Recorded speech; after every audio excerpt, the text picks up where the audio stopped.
Ladies and gentlemen, please welcome the dignitaries on stage. The Honorable Governor of Karnataka, Shri Vajubhai Vala, the Honorable Chief Minister of Karnataka, Shri B.S. Yediyurappa, Mr. N. Ram, Chairman, the Hindu Group Publications Private Limited, and Mr. Mukund Padmanabhan, former editor, the Hindu and curator of the Huddle.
The dignitaries on stage, ladies and gentlemen, please rise to welcome the Honorable President of India, Shri Ram Nath Kovind.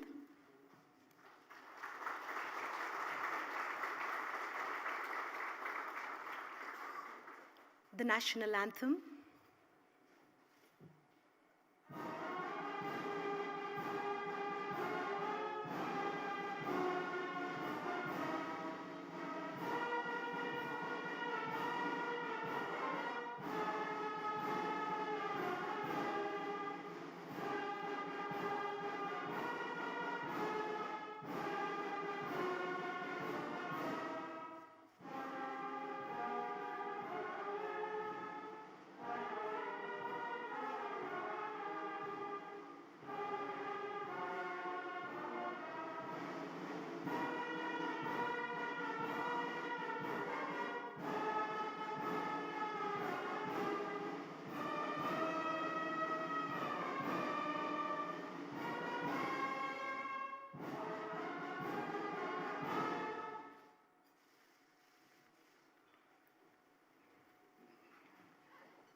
I now request the Honorable President of India, Shri Ram Nath Kovind, to light the lamp.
I now request Mr. Mukund Padmanabhan, former editor, The Hindu, and curator of the Huddle, to welcome the gathering.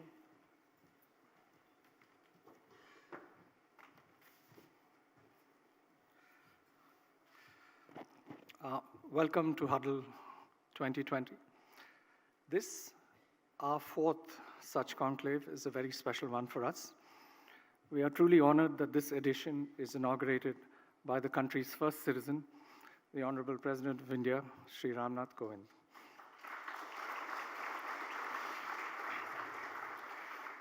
Sir, we are delighted that you've agreed to grace this occasion with your presence and eagerly look forward to hearing your presidential address at the start of this two-day conclave. Thank you very much for accepting our invitation. Our warm welcome to the Honorable Governor of Karnataka, Mr. Vajubhai Vala, and the Honorable Chief Minister of Karnataka, Mr. B.S. Yediyurappa. Over the next 2 days, we will listen and interact with a variety of thought leaders from diverse fields. The Huddle, over the last 3 years, has gained a reputation of being a platform for reflective debate, for discussions that encourage people to introspect and listen to other points of view, for conversations that go beyond merely scoring points. We hope this year's conclave does this as well. So, finally, thank you all, the dignitaries on the dais, speakers, members of the audience. It's wonderful to have all of you here. And without further ado, let's prepare to huddle.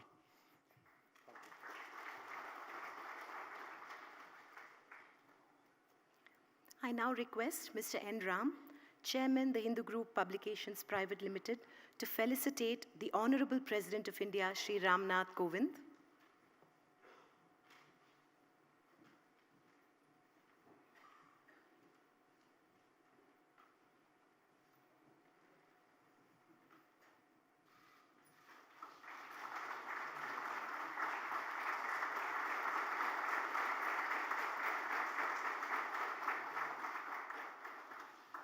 The Honorable Governor of Karnataka, Shri Vajubhai Vala.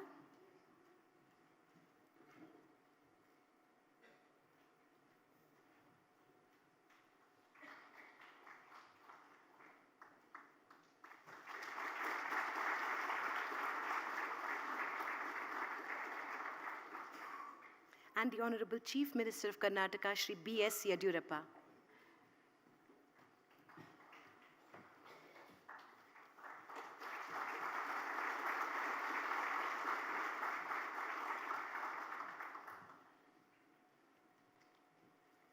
I now request the Honorable Chief Minister of Karnataka, Shri B.S. Yediyurappa, to say a few words.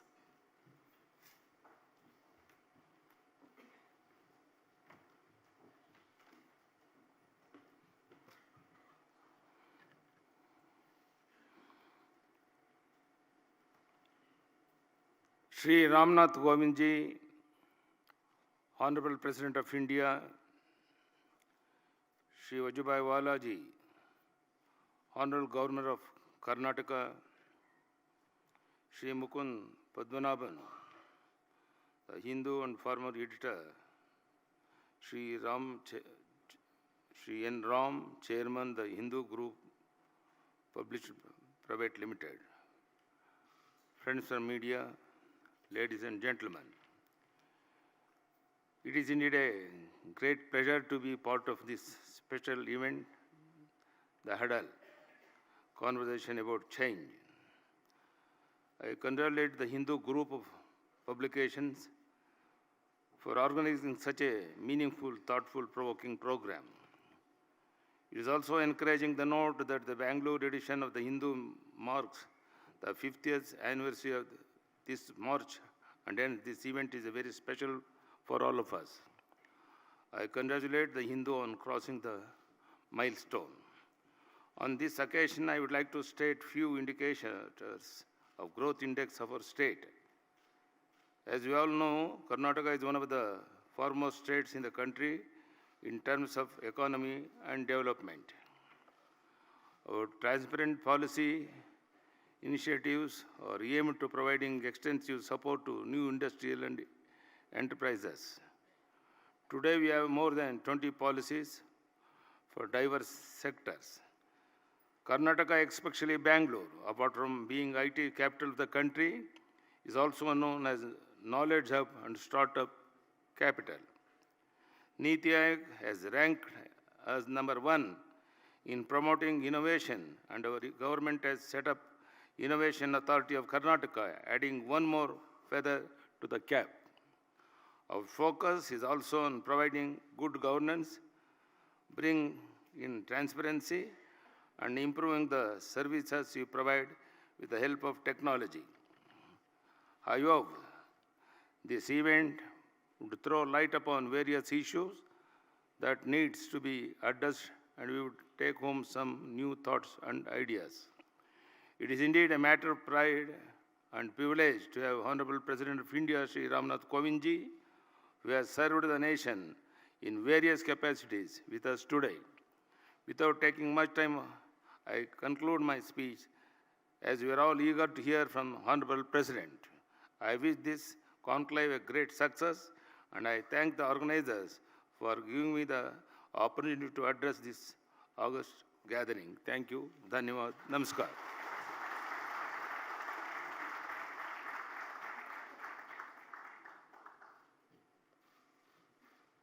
Thank you, Honorable Chief Minister of Karnataka, Shri B.S. Yediyurappa. I now request the Honorable President of India, Shri Ram Nath Kovind, to deliver his presidential address.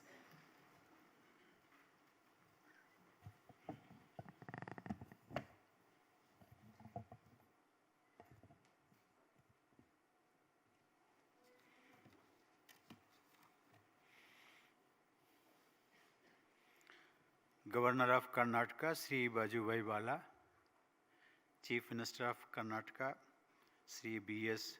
Yediyurappa, Chairman of the Hindu Group, Sri N. Ram, former editor of the Hindu, Sri Mukund Padmanabhan, distinguished guests, ladies and gentlemen. I am happy to be here to attend the Huddle, organized by the Hindu, a name that connotes not only India's cultural diversity, but also covers a sweep of history which is unparalleled in the world in civilizational context. The Hindu group of publications has been relentlessly aiming to capture the essence of this great country through its responsible and ethical journalism. I commend them for their insistence on sticking to the 5 basic principles of journalism: truth-telling, freedom and independence, justice, humanness, and contributing to the social good. I am borrowing here Sri N. Ram's wonderful description of these principles as Panchasila for the Hindu group of newspaper. You all deserve appreciation for organizing the Huddle as a platform for the churning of thought on a variety of issues that concern people. I am sure that the nectar, that is Amrit, coming out from the churning would benefit the nation and the entire world. Let me tell you why it is civilizationally contextual to hold the Huddle in this land. Long before the West discovered the benefits of democratic decision-making, Sant Basveshwara, a 12th century philosopher endowed with extraordinary wisdom, had promoted a culture of collective discussion which was called Anubhav Mantapa.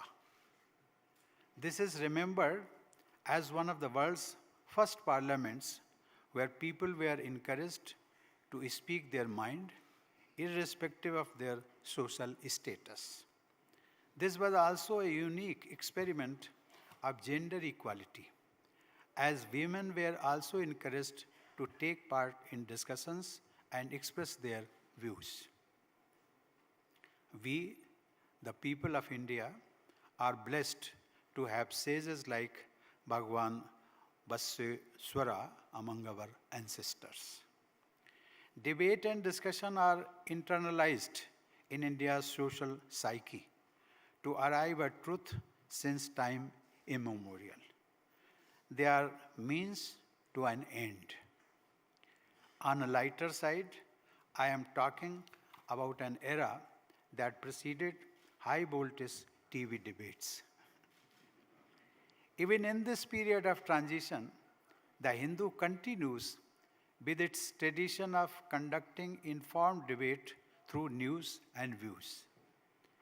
It would not be an exaggeration to say that the Hindu seeks to protect the sanctity of the printed word and holds fast to the ideology of truth. Ladies and gentlemen, there is no doubt that perception of truth is conditioned by circumstances. For example, we tend to describe the day's progress with the rising or setting of the sun. But we know that it is more of a popular and metaphorical expression than the truth. Through arduous research, we came to know it well that neither does the sun rise nor does it set. The conditions that cloud the truth's positions are effectively dispelled by a contestation of ideas through debate, discussion, and scientific temper. Prejudices and violence vitiate the search for truth. Ladies and gentlemen, as one of the oldest newspapers in the subcontinent, the Hindu has contributed immensely to the nation building. Fired by a nationalist impulse, 6 intrepid youth of Madras, barely out of their teens, founded the Hindu in 1878 to redeem our cultural pride. They challenged the imperial power at its peak and nourished nationalism. Since then, the story of the Hindu's journey is quite instructive for those who wish to understand the spirit of India, that is Bharat. Readers too responded enthusiastically. For many in Chennai and elsewhere, the morning came to mean a cup of filter coffee and a copy of the Hindu.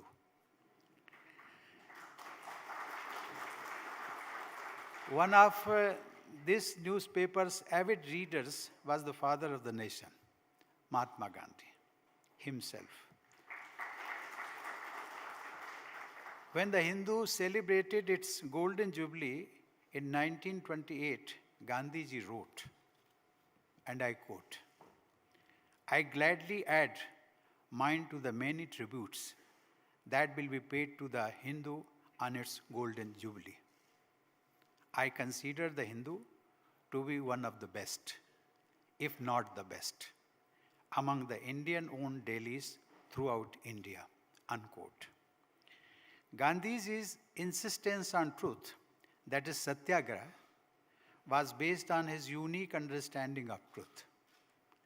Gandhiji, as we all know, was a journalist too, and edited a range of journals in several languages in South Africa as well as in India. His journalism was journalism with a cause, yet he was deeply aware of the cause of journalism itself too, which is simply truth itself.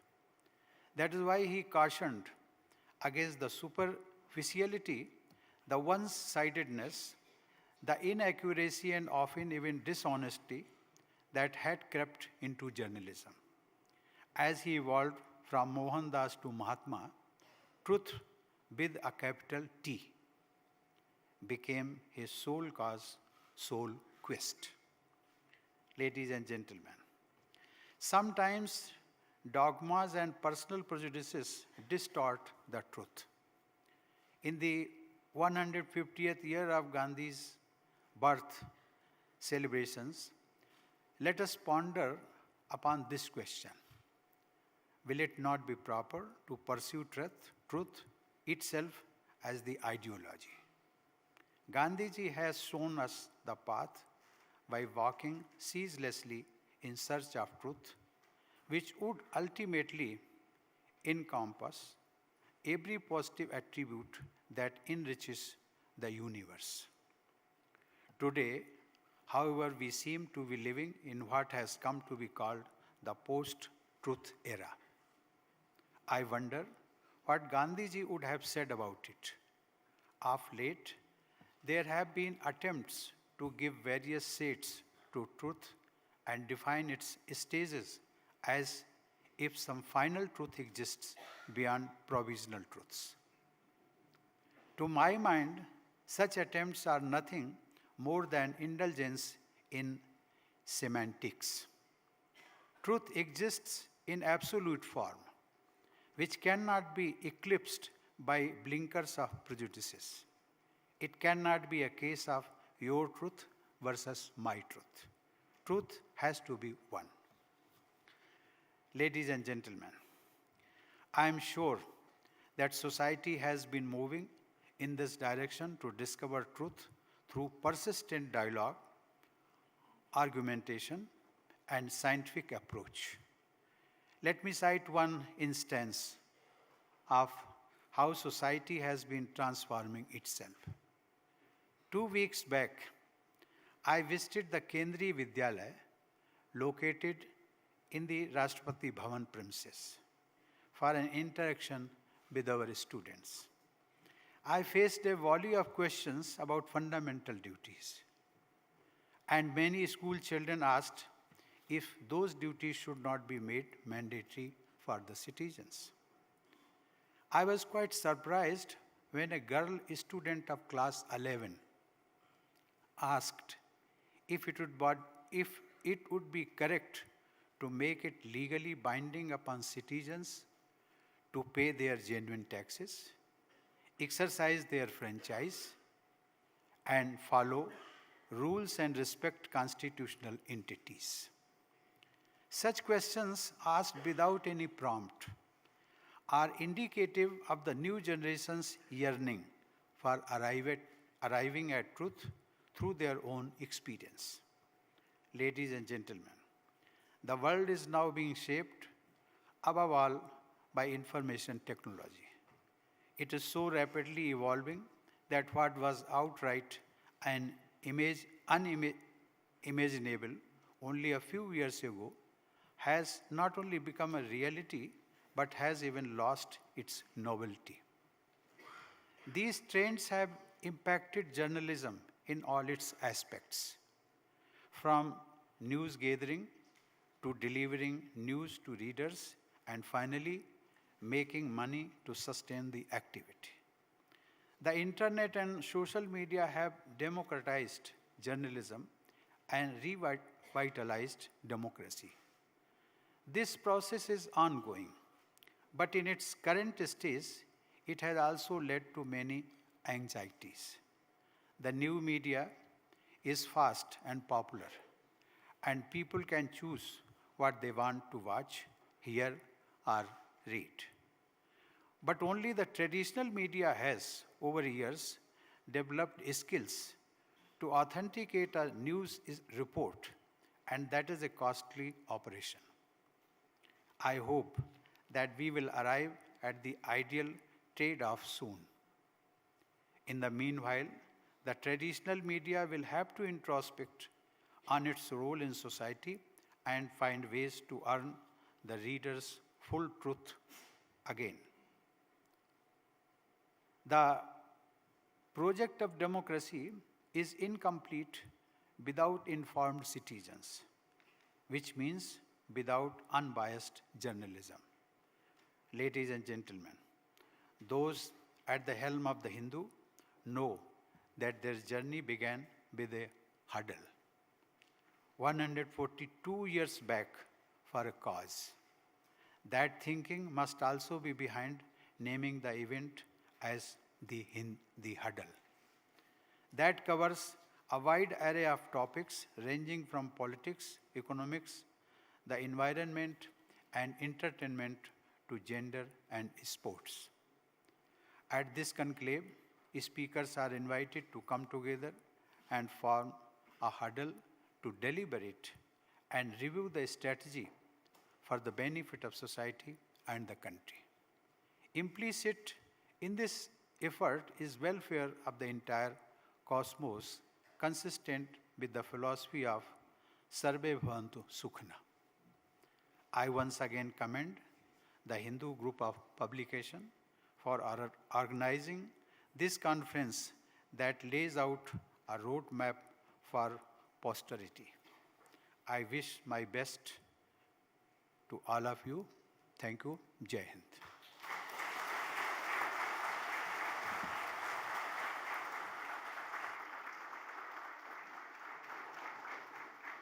Please rise for the national anthem.